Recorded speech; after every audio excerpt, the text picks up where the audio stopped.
दोस्तों, एक लड़की जब जब सोने की कोशिश करती थी, चाहे वह दिन हो या रात हो, उसको एक ही सपना बार बार दिखाई देता था। दरअसल एक गर्भवती महिला होती है, उसके सपने में आती थी और वो गर्भवती महिला भी बात करती थी और उसके जो पेट में पल रहा था बच्चा, वो भी बात करता था। जैसे जैसे लड़की जब गहरी नींद में होती थी, वो खुद भी बात करती थी और जो कोई उसको बात करते हुए सुनता था तो वह भी सोचने पर मजबूर हो जाता था कि आखिर ये लड़की किससे क्या बात कर रही है। उसकी अचानक से आँख खुलती थी और वो घबराने लगती थी, पसीने पसीने हो जाया करते थे। परिवार वाले पूछते थे कि आखिर ऐसा क्या तुम सपने में देखती हो जिससे तुम इतनी घबरा जाती हो, परेशान हो जाती हो। वो लड़की कहती है, पता नहीं मुझे बुरे सपने दिखाई देते हैं, ख्वाब में दिखाई देते हैं, मैं करूँ तो क्या करूँ। घर वाले पूछने की कोशिश करते हैं लेकिन वो लड़की बात को टाल दिया करती थी और इसी तरह से करते करते महीनों का समय बीत जाता है।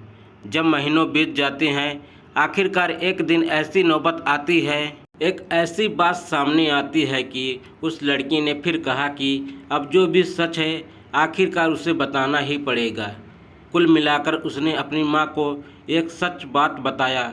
उस सच को सुनने के बाद उसकी माँ के पैरों तले ज़मीन खिसक जाती है। माँ सोचने पर मजबूर हो जाती है। इसके बाद बात सीएम कोर्ट तक पहुंचती है। सीएम साहब कहते हैं कि लड़की ने जो कहा है, इसकी बात को मानते हुए देखते हुए कब्र से लाश निकाली जाए, उसका पोस्टमार्टम किया जाए और पोस्टमार्टम करने के बाद यह देखा जाए कि आखिर उस गर्भवती महिला के साथ हुआ क्या था। फिर जो सच सामने आता है, मीडिया में जो बात सामने आती है, तो लोगों को यह सच वाकई हैरान करने वाला था, परेशान करने वाला था। आज इस घटना की गूंज उस इलाके में ऐसे गूंज रही है कि लोग यह सोचकर परेशान हैं कि जिन रिश्तों पर भरोसा करते हैं, आखिरकार वो रिश्ता ऐसे कैसे कर सकता है। दोस्तों, इस कहानी को सुनाने से पहले आप सबसे एक ही रिक्वेस्ट है कि अगर आप हमारे चैनल पर नए हैं तो हमारे चैनल को लाइक और सब्सक्राइब करना ना भूलें, जिससे हमारी वीडियो आप तक पहुंच सके और आप इस कहानी का आनंद ले सकें। दोस्तों, कहानी को शुरू करते हैं। आज की जो सच्ची घटना मैं आपको सुनाने जा रहा हूं, यह सच्ची घटना है उत्तर प्रदेश के जिला मऊ की। जिला मऊ का एक कोतवाली लगता है जिसका नाम है घसी कोतवाली क्षेत्र का एक गांव लगता है मोहम्मदपुर कादीपुरा। दरअसल सीएम साहब ने आदेश दिए थे और आदेश देने के बाद सीएम कोर्ट ने नायब तहसील अमरनाथ यादव, कोतवाल मनोहर सिंह साहब, इंस्पेक्टर सूरज सिंह, रास्ता निरीक्षक मतरीन खान, लेखपाल पंकज चौहान 13 अप्रैल सन 2025 को लगभग 11 बजे के आसपास इस गांव पहुंच जाते हैं बुलडोजर लेके। और बुलडोजर लेकर जब पहुंचते हैं तो वहां जाने के बाद कादीपुरा धोबी घाट कब्रिस्तान के बारे में पूछते हैं कि ये कादीपुरा धोबी घाट आखिरकार कब्रिस्तान कहां पर है। गांव वाले कहते हैं कि फलानी जगह है। गांव वाले भी समझ नहीं पा रहे थे और तभी यह पता चलता है कि जो नाजिया खातून है, जिसकी 4.5 महीने पहले मौत हो चुकी थी, दरअसल यह उसकी कब्र को खोदने के लिए आए हैं, उसे कब्र से बाहर निकालने के लिए आए हैं। जैसे ही ये सूचना पड़ती है, उसके बाद पूरे गांव के लोग वहां पर इकट्ठा हो जाते हैं। इस गांव के ही नहीं बल्कि आसपास इलाके के लोग यहां पर मौके पर आ जाते हैं और मौके पर आने के बाद ये प्रशासनिक अधिकारी, पुलिस वाले, ये सब एक ही बात पूछ रहे थे, एक ही सवाल कर रहे थे कि नाजिया खातून की जो लाश है वो कहाँ पर है, कहाँ उसको दफनाया गया था। कोई भी इस बात को बोलने को तैयार नहीं था। लेकिन जब पुलिस वाले ने, प्रशासनिक अधिकारियों ने यह सब बात कही तो आखिरकार एक बुजुर्ग आदमी आता है और बुजुर्ग आदमी एक जगह की तरफ इशारा करते हुए कहता है कि नाजिया खातून को यहाँ दफनाया गया था। लगभग 26 मिनट तक उस बुलडोजर के माध्यम से उसकी कब्र की खुदाई की जाती है। उसके अंदर एक लाश निकाली जाती है, जो लाश अभी 4.5 महीने पहले पूरी रीति रिवाज के हिसाब से उसका जो सबूत खाक किया गया था, वो जो कफन दफन किया गया था, उसके सहित उसमें से निकाला जाता है। यहाँ से लगभग 22 किलोमीटर दूर लाश को घर से जहाँ पर पोस्टमार्टम होता है, उस लाश को वहाँ पर रखा जाता है। 6 घंटे तक डॉक्टरों को टीम फोटोग्राफी करने के दौरान उस लाश को पोस्टमार्टम करते हैं और पोस्टमार्टम करने के बाद अब यह बात पहले गांव वालों तक पहुंचती है, उसके बाद आसपास के गांव तक पहुंच जाती है और बात धीरे धीरे करके मीडिया तक बात पहुंच जाती है। जैसे गांव वाले जाम घाट लगा हुआ था, ठीक मीडिया वाले को भी यहाँ पर मौके का जाम घाट लगा है। आखिरकार मीडिया वाले जानने की कोशिश में जुट जाते हैं, आखिर इस लाश को क्यों निकाला गया था, इसके पीछे वजह क्या थी। तभी सभी तरफ से इशारा होता है कि एक लड़की की तरफ, और उस लड़की की तरफ जैसे ही मीडिया वाले की नज़र पड़ती है, उस लड़की ने अपने चेहरे को पूरी तरह से ढका हुआ था, सिर्फ उसकी आंखों से दिखाई दे रही थी। उस लड़की की तरफ जब माइक लगाया जाता है, उससे पूछा जाता है, तब उसने ऐसे चौंकाने वाली बात बताई जिसको सुनने के बाद हर कोई हैरान हो जाता है, परेशान हो जाता है। दरअसल उस लड़की की तरफ जब पूछा जाता है तो उसने कहा कि घसी कोतवाली क्षेत्र का एक गांव है, उस गांव की वो रहने वाली है और उसकी जो बड़ी बहन जिसका नाम नाजिया खातून है, 4.5 साल पहले उसकी शादी मोहम्मदपुर कादीपुरा में रहने वाले अयूब से शादी हुई थी और शादी के बाद यह परिवार बेहद खुश था, सब कुछ ठीक ठाक ज़िंदगी में चल रहा था। जब जब कोई खुशियाँ की बात होती थी, जब कोई त्यौहार होता था, तब वो अपनी बड़ी बहन के पास आया जाया करती थी, बड़ी बहन के पास आती थी, उससे बातचीत करती थी और जो जीजा है उसका बहनोई ही शुरुआत में तो बहुत इज्जत किया करता था, लेकिन जैसे वक्त आगे बढ़ रहा था वो मजाक का दायरा उसका शुरू हो जाता है। जैसे साली और जीजा के मजाक का रिश्ता होता है वैसे मजाक करता था। पहले सभ्यता के दायरे में रहते हुए मजाक करता था, लेकिन वक्त जैसे जैसे आगे बढ़ रहा था तो उसकी हिम्मत आगे बढ़ने लगती है। अब उस लड़की को ऐसा शरीर का कौन सा हिस्सा था जो छूने की कोशिश नहीं करता था। लड़की वो परेशान हो जाती थी और रोने लगती थी, अपने साली का हाथ पकड़ता था, हाथ झटकती थी, लेकिन उसका जो जीजा था कि वो ज़बरदस्ती करता था, ऐसा करता था जैसे क्या उसके जैसे उसकी बड़ी बहन पर हक था, उस पर भी, छोटी वाली पर भी पूरा हक है। शरीर के हर हिस्से में हाथ डालता था, उसको छूने की कोशिश करता था, उससे बदतमीजी करता था। ऐसे करते करते वक्त आगे बढ़ने लगता है। जुलाई अगस्त सन 2024 की यह बात है।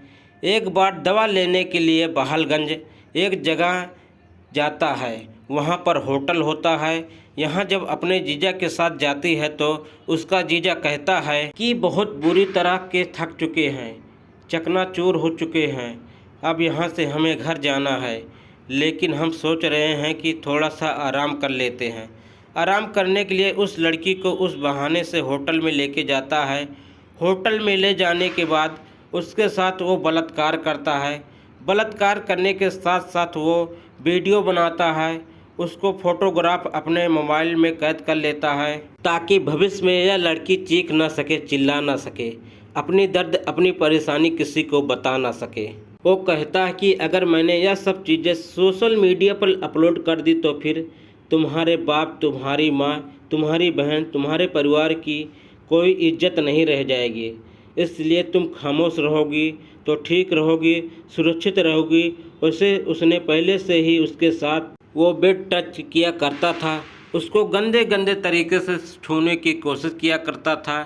काश उस लड़की ने पहली बार ही विरोध किया होता तो शायद आज यह इतनी बड़ी नौबत नहीं आती।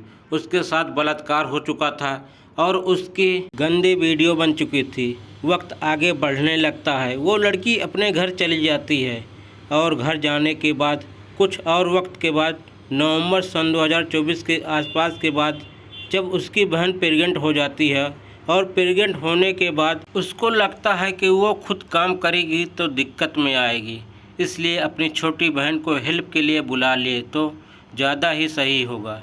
उसने अपनी माँ को फ़ोन किया, माँ से बातचीत की कि छोटी बहन को यहाँ भेज दो, मुझे आज उसकी बहुत ज़्यादा ज़रूरत है। लेकिन बहन ने साफ साफ इनकार कर दिया कि वो उसके घर किसी भी कीमत पर नहीं आएगी। उसे अपने ही घर में कुछ काम है, लेकिन जो उससे बातचीत पूछने की कोशिश की, तुम यहाँ जाना क्यों नहीं चाहती हो, तब उसने कोई ख़ास वजह नहीं बताई, लेकिन वो आने से साफ इनकार कर रही थी। जब उसकी माँ ने, परिवार के बाकी लोगों ने जिद की, बड़ी बहन ने जिद की, तो आखिरकार वो चली जाती है। यह तारीख है 30 नवंबर सन 2024 की, जब इस घर के अंदर कोई दिखाई नहीं दे रहा था। तब उसके बहनोई ने दोस्तों उसी वीडियो के माध्यम से ब्लैकमेल करने की कोशिश की और उस लड़की के साथ, अपनी साली के साथ बलात्कार जैसी घटना को अंजाम दे रहा था। और इसी बीच नाजिया खातून वहां पर पहुंच जाती है।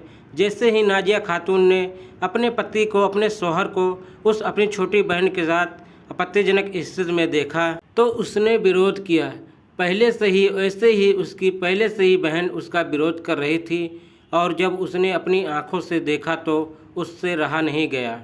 इसके बाद उसने जमकर विरोध किया। नाजिया खातून ने जब विरोध किया, विरोध करते करते उसकी छोटी बहन आ जाती है, कि उसकी माँ भी आ जाती है और उसकी बहन भी आ जाती है।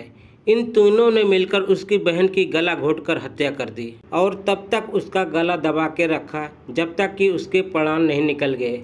और उससे कहा गया था कि तुम खामोश रहना, तुम चुप रहना, यह बात बाहर नहीं निकलनी चाहिए। बाहर निकलेगी तो फिर अंजाम सही नहीं होगा। तुम्हारा वीडियो अभी भी हमारे पास है। इस तरह की उसे धमकी दी जाती है। 30 नवंबर को ही उसको दफना दिया, कफन दफन कर दिया जाता है। और कफन दफन करने के बाद वह लड़की अपने मैके चली जाती है। और जब जब वह सोने की कोशिश करती थी, छोटी जो बहन थी उसकी, नाजिया की, तब उसको अपनी ही बहन ख्वाब में दिखाई देती थी, सपने में दिखाई देती थी। उसके पेट में पल रहा बच्चा उसको लगातार परेशान कर रहा था। अब वो अपनी बातें तो किसी को बताती नहीं थी। जब उसकी माँ पहुँचती थी तो उसको लगता था माँ को शायद बड़ी बहन के ख़त्म होने का इसको बहुत बड़ा सदमा पहुँच गया है। यह परेशान है, लेकिन जब वक्त आगे बढ़ने लगता है, और वक्त आगे बढ़ने के साथ साथ अभी बहन को मरे हुए 1 या 1.5 महीने का समय ही हुआ था कि उसके जीजा यानी कि अयूब की तरफ से एक संदेश आता है, मैसेज आता है कि वो उसकी छोटी नाजिया की छोटी बहन से निकाह करना चाहता है। जैसे ही निकाह की बात आती है तो उसकी रूह कांप जाती है। वो अपनी माँ से कहती है कि किसी भी कीमत पर निकाह नहीं किया जाएगा। अब इसके बारे में जब पूछा जाता है कि क्या बात है, तब वो पूरी कहानी, पूरा सच बताती है। 1 फरवरी सन 2025 को वह नज़दीकी पुलिस स्टेशन जाते हैं और जाने के बाद वहां पर शिकायत दर्ज कराते हैं। हालांकि पुलिस को FIR दर्ज करने में लगभग 10 दिन का समय और लग जाता है। आखिरकार 11 फरवरी सन 2025 को IPC की धारा, IPC नहीं, बीएनएस की धारा 76, 64, 351, 103 और 67 IT एक्ट के तहत मुकदमा दर्ज कर लिया जाता है।